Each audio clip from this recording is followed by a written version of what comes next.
Good afternoon all of you. आप सभी का बीएससी फाइनल ईयर की केमिस्ट्री क्लास में स्वागत है। पिछले लेक्चर्स में अपन ने कार्बोहाइड्रेट्स के जनरल इंट्रोडक्शंस और उसके क्लासिफिकेशन एंड नोमेनक्लेचर्स के बारे में पढ़ा था।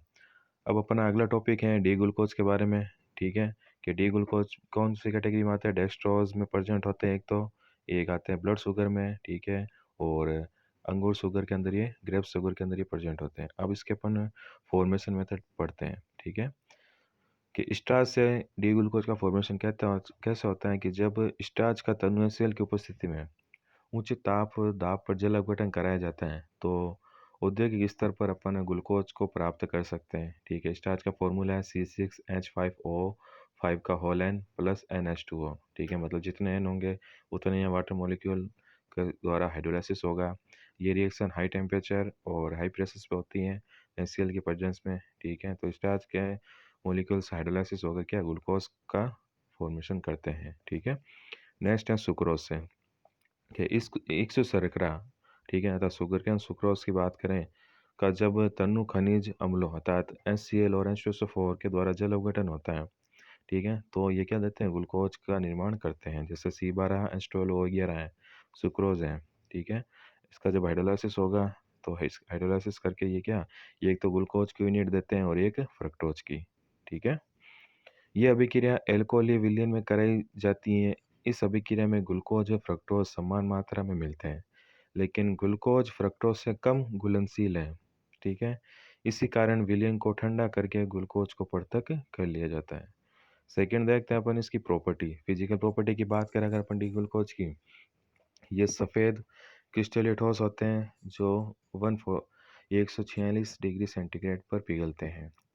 ये जल में विलय, एल्कोहल में अल्प विलय तथा ईथर में क्या होते हैं, अविलय होते हैं और स्वाद में मीठे होते हैं। अब अपन बात करते हैं इसकी केमिकल प्रॉपर्टीज़ की, कि ग्लूकोज एक क्या है, एल्डोहेक्सोज है जिसमें एक एल्डिहाइड व 5 हाइड्रोक्सी समूह उपस्थित होते हैं। एल्डिहाइडिक समूह के कारण यह HCN के साथ में क्या किसका निर्माण करता है, साइनोहाइड्रीन का। यह अपचयित होकर एन हेक्सेन व ऑक्सीकृत होकर ग्लूकोनिक एसिड व सैकरिक एसिड में कन्वर्ट होता है। ग्लूकोज 5 हाइड्रोक्सी समूह के कारण पेंटा एसिटिल के डेरिवेटिव्स में कन्वर्ट हो जाता है, जिसको अपन निम्न प्रकार एक रिएक्शंस के अंदर देखेंगे अब इसका। ठीक है, जैसे कि ग्लूकोज है, ग्लूकोज की रिएक्शन अगर अपन एशियन से करवाते हैं तो क्या होता है कि साइनोहाइड्रीन का फॉर्मेशन करते हैं। मतलब जो एल्डिहाइड ग्रुप है इसके अंदर अपन देखें तो जो एल्डिहाइड ग्रुप है इसके अंदर वो किससे रिप्लेस हो जाता है, CN से। तो क्या बनाता है, साइनोहाइड्रीन का फॉर्मेशन करेगा। उसी प्रकार अगर अपन H2 और PT के प्रेजेंस में, ठीक है, इसका अपचयन करवाएं तो अपचयन करवाएं इसका तो क्या बनता है, सोर्बिटोल। ठीक है, और अगर सोर्बिटोल का अगर वापस से लाल फॉस्फोरस के प्रेजेंस में अगर रिएक्शंस करवाते हैं तो HI रिमूव होता है और N हेक्सेन का फॉर्मेशन होता है।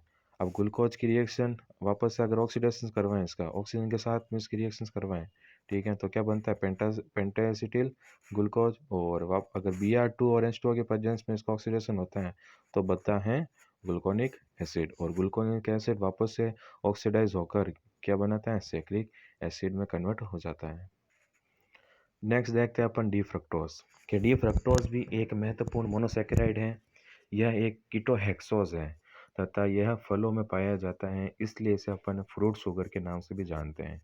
यह एक वाम ध्रुवण गुणन के यौगिक है अर्थात लिवर रोटेटरी कंपाउंड है, क्योंकि ये समतल दूरित प्रकाश को अर्थात प्लेन पोलराइज लाइट को किसमें, एंटी क्लॉकवाइज रोटेट करवाता है। ठीक है, इसलिए इसलिए अपन L या माइनस से भी डिनोट कर सकते हैं। इसी कारण इसको लिवोलोज भी कहते हैं। ठीक है, अब इसकी फॉर्मेशन मेथड देखें अगर अपन, सुक्रोज से इसका फॉर्मेशन कैसे होता है। फ्रक्टोज को प्रयोगशाला में बनाने के लिए सुक्रोज को तनु H2SO4 के साथ उबाल कर क्या कराते हैं, जल अपघटन करवाते हैं। ठीक है, तो सुक्रोज का अगर हाइड्रोलाइसिस करवाएंगे, ठीक है, तो किस में कन्वर्ट हो जाता है, एक तो ग्लूकोज में और एक फ्रक्टोज में। सल्फ्यूरिक एसिड के आधिक्य को बेरियम कार्बोनेट के द्वारा उदासीन कर दिया जाता है। ठीक है, और कैल्शियम हाइड्रोक्साइड के साथ क्रिया कराकर फ्रक्टोज को कैल्शियम फ्रक्टोज के रूप में क्या अवक्षेपित करा सकते हैं। ठीक है, यह कैल्शियम फ्रक्टोज को छान कर अलग कर लिया जाता है और CO2 प्रवाहित करके इसको फ्रक्टोज में वापस से अपन कन्वर्ट कर सकते हैं। ठीक है, अब ग्लूकोज और फ्रक्टोज का जो सॉल्यूशन मिक्सर हमें मिलता है, अपने को सिर्फ अगर फ्रक्टोज को सेपरेट करना है तो अपन क्या करेंगे, कैल्शियम हाइड्रोक्साइड के साथ में इसकी रिएक्शंस करवाएंगे। ठीक है, जिससे क्या बनता है, कैल्शियम फ्रक्टोज बनता है। अब कैल्शियम फ्रक्टोज में से अगर अपन को कैल्शियम ग्रुप को रिमूव करना है, ठीक है, अगर हम प्योर फ्रक्टोज को अपने को प्राप्ति करनी है, तो इसकी रिएक्शन अपन किससे करवाते हैं, CO2 से। CO2 से जैसे कन्वर्ट रिएक्शंस करवाई तो कैल्शियम हाइड्रोक्साइड है, वो क्या होगा, या तो एक तो वाटर मॉलिक्यूल बाहर निकल जाएगा और कैल्शियम कार्बोनेट का फॉर्मेशन होगा और प्योर फ्रक्टोज का निर्माण हो जाता है। नेक्स्ट देखते हैं अपन इनुलिन से, जिसको जो इसकी कमर्शियल मेथड है। जब इनुलिन को तनु एस्टर 4 के साथ उबाल कर इसका हाइड्रोलाइसिस करवाते हैं तो क्या होता है, फ्रक्टोज का फॉर्मेशन होता है। जैसे इनुलिन है, इनुलिन का फॉर्मूला होता है C6H10O5 का whole N plus NH2O ester 4 के इसके अंदर इसका जल अवघटन करवाते हैं तो फ्रक्टोज की यूनिट्स बनती हैं। अगर इसकी फिजिकल प्रॉपर्टी देखें अगर अपन, तो ये सफ़ेद क्रिस्टलीय पदार्थ हैं जो 102 डिग्री सेंटीग्रेड पर पिघलते हैं। ये सभी ज्ञात शर्कराओं में क्या होते हैं, सबसे मीठे होते हैं। ठीक है, एल सुक्रोज जो होते हैं वो सबसे ज़्यादा मीठे होते हैं। ये जल में विलय, एल्कोहल में अल्प विलय और ईथर में क्या होते हैं, अविलय होते हैं। यह लिवोरोटेटिव कंपाउंड है, ठीक है, अर्थात फ्लेम पोलराइज लाइट को एंटी क्लॉकवाइज रोटेट करवाते हैं। यह परिवर्ती ध्रुवण गुणक अर्थात म्यूटो रोटेशंस प्रदर्शित करते हैं। नेक्स्ट है इसकी केमिकल प्रॉपर्टीज के फ्रक्टोज है कीटोहेक्सोज है, जिसमें द्वितीय कार्बन परमाणु पर एक कीटोनिक समूह होता है तथा शेष 5 कार्बन परमाणु पर हाइड्रोक्सी समूह होता है। कीटोनिक समूह के कारण यह HCN के साथ फ्रक्टोज क्या देता है, साइनोहाइड्रिन का फॉर्मेशन करेगा और अगर अपन अपचयन करवाएं तो सॉर्बिटॉल और बेनिटॉल का निर्माण करता है और अगर इसका ऑक्सीडेशन करवाते हैं तो क्या बनता है, ग्लाइकोलिक एसिड और टार्ट्रिक एसिड और हाइड्रोक्सी गिल्टेरिक एसिड व फॉर्मिक एसिड का फॉर्मेशन होता है। देखते हैं इसकी रिएक्शन फ्रक्टोज की, कि फ्रक्टोज की रिएक्शन अगर अपन HCN से करवाएं, ठीक है, पहली रिएक्शन ये देखते हैं। ठीक है, अगर इसकी रिएक्शन अपन इससे करवाई तो क्या बना, साइनोहाइड्रिन। ठीक है, अब इसका क्या कराते हैं, अपचयन करवाएं। अपचयन करवाते हैं तो क्या होता है, जो कीटोनिक ग्रुप है वो अपचित हो जाता है। ठीक है, और क्या बनता है, सोर्बिटॉल अगर और मिनिटोल का मिक्सर बनता है। ठीक है, फिर थर्ड इसकी रिएक्शन है ऑक्सीडेशन। ठीक है, ऑक्सीडेशन के अंदर क्या होगा, जब फ्रक्टोज का ऑक्सीडेशन होता है तो एक तो बनता है hydroxy glutaric acid, tartaric acid, glycolic acid और फॉर्मिक एसिड, इन सब के मिक्सचर्स बनते हैं और इनका जो ऑक्सीडेशन है वो कर्मिक होता है। ठीक है, सबसे पहले क्या वो होगा, पहले ऑक्सीडेशन करवाते हैं तो क्या बनेगा, हाइड्रोक्सी ग्लूटारिक एसिड। ठीक है, फिर इसका वापस से अगर ऑक्सीडेशन करवाएं तो बनता है टार्ट्रिक एसिड। ठीक है, वापस से टार्ट्रिक एसिड का जब ऑक्सीडेशन करवाएं तो बनता है ग्लाइकोलिक एसिड और जब ग्लाइकोलिक एसिड को वापस ऑक्सीडाइज करवाते हैं तो क्या बनता है, फॉर्मिक एसिड। ग्लूकोज और फ्रक्टोज की संरचना में केवल 2 कार्बन परमाणु की संख्या का अंतर है। इस कारण ग्लूकोज तथा फ्रक्टोज दोनों यौगिक फेनिल हाइड्रोजन से क्रिया करके एक ही ओसोजोन का निर्माण करते हैं। ठीक है, अगर अपन ओसोजोन की रिएक्शन देखें, ठीक है, तो ग्लूकोज C6H12O6 और इसकी रिएक्शन, इसके भी फॉर्मूला क्या है, फ्रक्टोज का C6H12O6।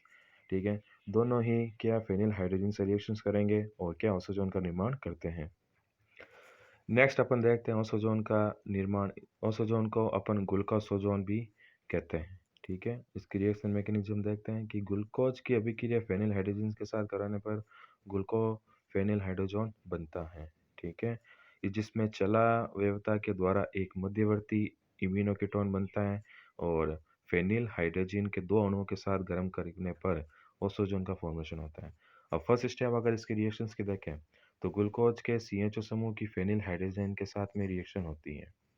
ठीक है, फेनिल हाइड्रोजन हैं वो क्या, ग्लूकोज का जो CHO ग्रुप है ये वाला, ठीक है, इसके साथ में रिएक्शंस करेगा। जब इसके साथ में रिएक्शंस करता है तो ये इसको क्या कर देता है, ऑक्सीडाइज करके इसके साथ में अटैच हो जाएगा N। ठीक है, नेक्स्ट स्टेप में क्या होगा, ग्लूकोफेनिल हाइड्रोजन में चला व्यवस्था होती है, मतलब जो ऊपर ग्लूकोफेनिल हाइड्रोजन बना है, ठीक है, अब इसके अंदर क्या होगा, वाटर मॉलिक्यूल यहाँ से रिमूव होता है। ठीक है, H2O के रूप में एक नाइट्रोजन यहाँ से रिमूव होगी, ये पूरा एक वाटर की कंपोजिशन बनती है। ठीक है, और एक वाटर मॉलिक्यूल बाहर निकलेगा जिसकी वजह से कार्बन के ऊपर आता है क्या, पार्सली नेगेटिव पॉजिटिव चार्ज और इसके ऊपर आता है नाइट्रोजन पर नेगेटिव नेगेटिव चार्ज आ जाता है यहाँ पर। ठीक है, अब ये इसके ऊपर अटैक करके साथ इसके साथ में अटैच हो जाता है और क्या बनाता है, ग्लूकोफेनिल बनाता है। अब ग्लूकोफेनिल जो हाइड्रोजन का फॉर्मेशन हुआ है इसके अंदर, ठीक है, उसका अंदर क्या होती है, चल अवयवता आती है अर्थात आइसोमेरिज्म होगी।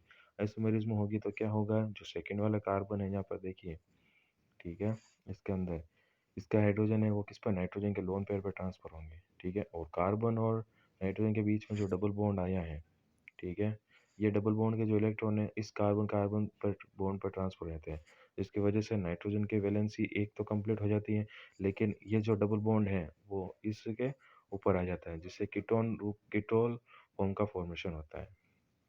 तीसरा स्टेप देखें कि ग्लूकोज के एल्कोहलिक समूह पर क्या फेनिल हाइड्रोजन अभिक्रिया करता है, ठीक है।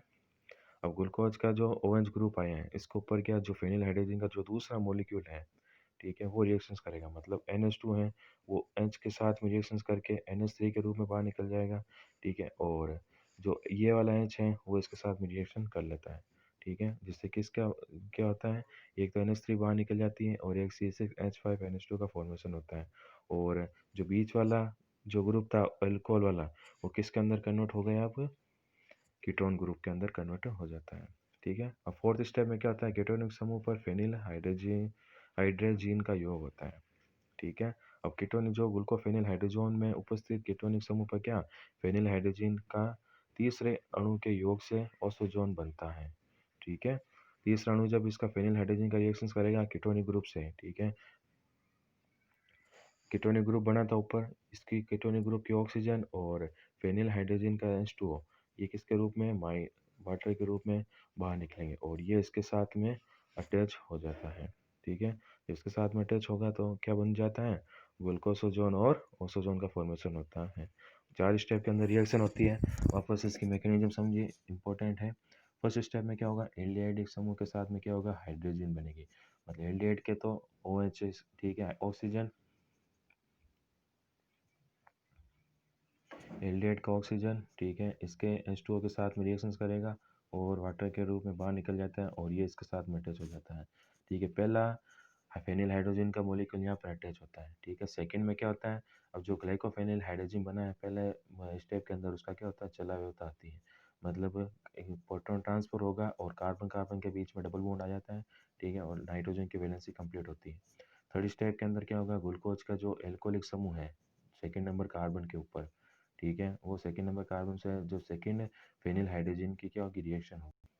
जब इसकी रिएक्शन होती है, ठीक है, तो एक तो NH3 के रूप में यहाँ से वाटर बाहर निकलता है, ठीक है, और एक क्या C6H5NH3 बनता है, जिसकी वजह से जो यहाँ पर इस कार्बन पर क्या double bond C double bond हो, अर्थात कीटोन ग्रुप यहाँ पर उत्पित होगा या डेवलप होता है, ठीक है। देखिए अब इसमें जो कीटोन ग्रुप डेवलप हुआ है, अब तीसरे जो फेनिल हाइड्रोजन का जो मॉलिक्यूल है इस कीटोन ग्रुप के साथ में क्या करेगा, रिएक्शन करता है यहाँ पर, ठीक है। इसके साथ में फेनिल हाइड्रोजन का मॉलिक्यूल वापस से रिएक्शन करेगा और जब इसके साथ में रिएक्शन करता है, ठीक है, तो क्या होता है, देखिए फेनिल हाइड्रोजन की H2, ठीक है, इसके कीटोन ग्रुप के ऑक्सीजन के साथ में वाटर के रूप में बाहर निकल जाती है, ठीक है, और फेनिल हाइड्रोजन का मॉलिक्यूल जो कार्बन के साथ में अटैच हो जाता है, ठीक है, और क्या बन जाता है, ग्लूकोसोन और ओसोजोन। इससे आगे का टॉपिक हम अपने अगले लेक्चर्स के अंदर कंटिन्यू करेंगे। Thank you so much.